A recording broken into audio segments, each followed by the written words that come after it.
अब अमेरिका में F-35 पर लगा हुआ बैन हटाने भारत के लिए आवाज उठनी शुरू हो चुकी है, लेकिन अमेरिका अभी भी अपने F-35 पर लगाए गए बैन को हटाने के लिए राजी नहीं है।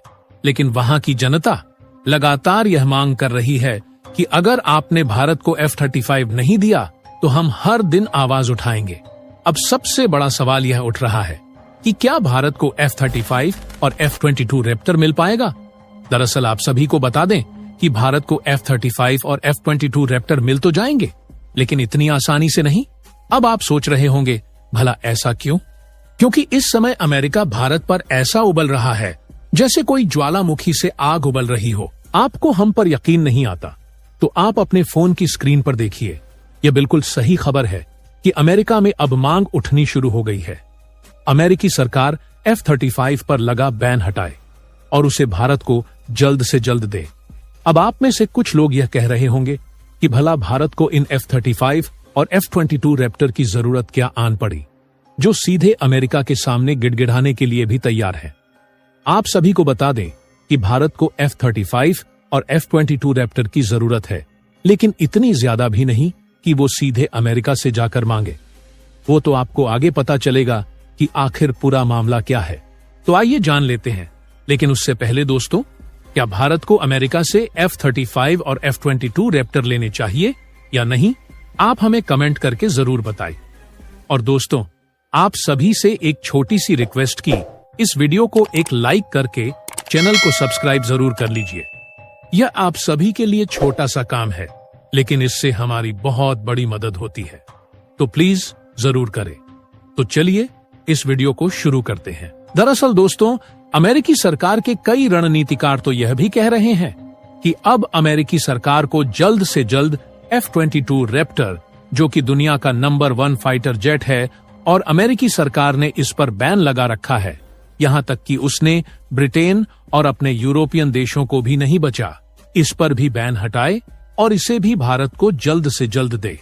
और आपको बता दूं कि यह मांग न सिर्फ अमेरिकी न्यूज चैनल पर उठ रही है, बल्कि अमेरिकी सरकार के जो अहम रणनीतिकार हैं, इसके अलावा अमेरिकी सरकार के अहम डिपार्टमेंट्स हैं, वहां भी इसको लेकर बातचीत शुरू हो चुकी है और अमेरिकी सरकार पर दबाव भी बनाया जा रहा है। और कहा तो यह भी जा रहा है कि अमेरिकी सरकार और पेंटागन काफी लंबे समय से चाहते हैं कि भारत को F-22 रैप्टर, अगर वो नहीं तो कम से कम F-35 तो जल्द से जल्द दे दे, क्योंकि जितनी ज्यादा भारतीय सेना मजबूत होगी, चीन को रोकने में उतनी ही ज्यादा आसानी अमेरिका को आएगी। लेकिन बताया जा रहा है कि अमेरिकी सेना और पेंटागन की इस बात को बार बार जो बाइडेन के प्रशासन ने ठुकराया है, उन्होंने इसे सीरियसली नहीं लिया। लेकिन डोनाल्ड ट्रंप के भारत के साथ बहुत ही शानदार संबंध रहे हैं। उन्हीं के कार्यकाल में अमेरिका ने भारत को अपाचे हेलीकॉप्टर बेचा। इसके अलावा वर्ल्ड का नंबर 1 ट्रांसपोर्ट हेलीकॉप्टर, जिसका नाम है चिनूक हेलीकॉप्टर, वह भी उन्हीं के कार्यकाल में भारत को मिला था। और उस समय भारत और अमेरिकी सेना बहुत ही ज्यादा क्लोज भी आ गई थी। दोनों देशों का कोऑपरेशन ऑल टाइम हाई पर चला गया था। इसलिए उम्मीद है कि अगर डोनाल्ड ट्रंप राष्ट्रपति बनते हैं, जिनके चांस बहुत ज्यादा हाई हैं, तो ऐसे समय में भारत को इन दोनों में से, यानी कि F-22 रैप्टर या F-35 में से कोई एक मिल सकता है, वो भी बहुत ही कम दामों पर। क्योंकि आप जानते ही हैं कि डोनाल्ड ट्रंप की चीन से दुश्मनी कितने घोर लेवल की है। उन्होंने ही असल में अमेरिकियों को यह बताया था कि आपका नंबर 1 दुश्मन रूस नहीं, अब चीन है। और आने वाले समय में अगर वह राष्ट्रपति बनते हैं तो ये चीन के लिए उतना ही बुरा होगा जितना भारत के लिए अच्छा। लेकिन आपका सवाल होगा कि अचानक से F-22 रैप्टर, F-35 की डिमांड क्यों उठ रही है?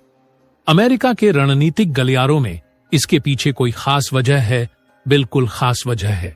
हाल ही में पीएम मोदी का रूस द्वारा, दरअसल जो अमेरिकी रणनीतिकार हैं, अमेरिकी सरकार के डिपार्टमेंट्स हैं, उन्हें यह लगता है कि पीएम मोदी ने रूस का दौरा इसलिए किया क्योंकि वह फ्रस्ट्रेट हो चुके हैं। अमेरिका की नीति से उन्हें लगता है कि जो बाइडेन ने भारत को निराश किया है, ना तो भारत के साथ कोई अहम डील करी, ना ही भारत को कोई इंपॉर्टेंस दी। यहां तक कि जो क्वाड ग्रुप बनाया गया था जो बाइडेन के कार्यकाल में, वो भी डेड हो चुका है। इसके अलावा भारत अमेरिका की कोई बड़ी हथियारों की डील क्लियर नहीं हो पाई। यहां तक कि उम्मीद की जा रही थी कि जो MQ-9 रीपर ड्रोन है उसकी डील तो कम से कम हो ही जाएगी, लेकिन वो भी पास थ्रू नहीं करवा पाए। जो बाइडेन इसीलिए उन्हें अंत में थार कर रूस के पास जाना पड़ा, जो कि भारत का पुराना अहम साझेदार है।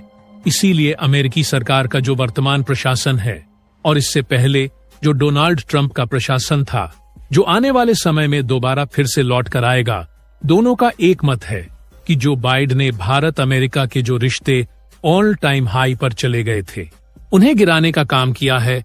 और अगर दोनों देशों के संबंधों को फिर से मजबूत करना है तो तरीका एक ही है, भारत को या तो F-22 रैप्टर दो या फिर F-35, क्योंकि आप जानते ही हैं कि डोनाल्ड ट्रंप के कार्यकाल में भारतीय लोगों का जो भरोसा था अमेरिका की तरफ, वह दोबारा फिर से होने लगा था। भारत के लोगों को लगा कि वाकई में ही अमेरिका के साथ हम एक अच्छा रिश्ता बना सकते हैं, उनके साथ हम पार्टनरशिप कर सकते हैं। लेकिन पिछले 3 सालों में जो बाइडेन के कार्यकाल में दोनों देशों के रिश्ते ढलान की तरफ गिरे हैं और दोनों देशों में जो भरोसे की कमी है वह भी बड़ी है। ऐसे में अमेरिकी प्रशासन को लगता है कि डोनाल्ड ट्रंप के कार्यकाल में भारत के लोगों का भी और भारत की सरकार का भी जो भरोसा है अमेरिका पर, वह दोबारा फिर से कायम हो पाएगा। हालांकि ऐसा होगा या नहीं, यह भविष्य बताएगा, डील बताएगी और भारतीय लोगों का मन बताएगा। फिलहाल इस खबर पर आप सभी की क्या राय है, आप हमें कमेंट करके जरूर बताएं। और दोस्तों, हमारे पास एक और खबर है जिसका जानना आप सभी का बहुत ही ज्यादा जरूरी है। तो चलो इस दूसरी खबर को भी जान लेते हैं, जो जल्द ही भारत की तीनों सेनाओं को 400 से भी ज्यादा एडवांस नए हेलीकॉप्टर सौंपे जाएंगे। तो भारतीय सेना, भारतीय नौसेना और भारतीय वायुसेना मिलकर के करीब 419 नए मीडियम क्लास के हेलीकॉप्टर्स खरीदने का निर्णय ले चुके हैं। इन सभी हेलीकॉप्टर्स का प्रोडक्शन भारत में हिंदुस्तान एटिक्स लिमिटेड के जरिए किया जाएगा और यह सभी नए हेलीकॉप्टर्स वर्तमान समय में सेवा दे रहे पुराने Mi-1 हेलीकॉप्टर को रिप्लेस करने वाले हैं। जानकारी के लिए आपको बता दें कि Mi-1 वो हेलीकॉप्टर है जिसे रशिया ने 1975 में इस्तेमाल करना शुरू किया था। साल 2012 में यह भारत के अंदर भी शामिल हो जाते हैं, लेकिन अब समय के साथ इन्हें अपग्रेड करने की जरूरत है। और अब भारत ने फैसला किया है कि हम अपनी सेनाओं को और भी ज्यादा एडवांस हेलीकॉप्टर सौंपने की तैयारी में है। आने वाले नए हेलीकॉप्टर्स की खासियत की बात की जाए तो यह हेलीकॉप्टर्स 12 से 13 टन के वजन के आसपास रहने वाले हैं और इन्हें कई प्रकार के ऑपरेशन जैसे कि परिवहन, बचाव और सैन्य ऑपरेशन में आसानी से किया जा सकता है। वहीं रिपोर्ट्स में भी बताया गया है कि इनमें से 6 यानी कि 66 हेलीकॉप्टर ऑलरेडी नौसेना को सौंपे जाएंगे। इसके अलावा बचे हुए अलग अलग सेनाओं में बांट दिए जाएंगे। वहीं और ज्यादा डिटेल्स की बात की जाए तो इन हेलीकॉप्टर्स के इंजन को डेवलप करने के लिए और सफन हेलीकॉप्टर्स इंजन के बीच में एक MO साइन किया जा सकता है। ऑलरेडी ऐसे मल्टीपल MO साइन किए जा चुके हैं। अब भविष्य में जैसे ही यह बड़ा ऑर्डर प्लेस होता है, उसके बाद डिसाइड किया जाएगा कि एग्जैक्टली यहाँ पर किस इंजन का इस्तेमाल किया जाना है और कौन सी कंपनी यहाँ पर इसका प्रोडक्शन करने वाली है। बाकी आप सभी को यह वीडियो कैसी लगी? अगर अच्छी लगी है तो इस वीडियो को एक लाइक करके चैनल को सब्सक्राइब करें और बेल आइकन को जरूर से ऑन रखें। तो चलो हम मिलते हैं ऐसी मजेदार और इंटरेस्टिंग वीडियो के साथ। तब तक के लिए आप सभी अपना ख्याल जरूर से रखें।